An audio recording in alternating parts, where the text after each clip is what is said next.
বাংলাদেশ সরকারকে আমরা বলতে চাই, আপনারা দেশের একটি বিপ্লবী সরকার, জনতার সরকার, অবিলম্বে আমাদের পক্ষ থেকে নিন্দা প্রস্তাব নয়, শুধু জাতিসংঘে সুনির্দিষ্ট প্রস্তাব দিয়ে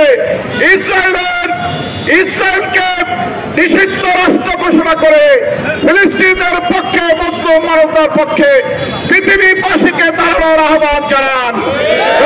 দেশবাসী আপনাদের সাথে থাকবে, চলবে।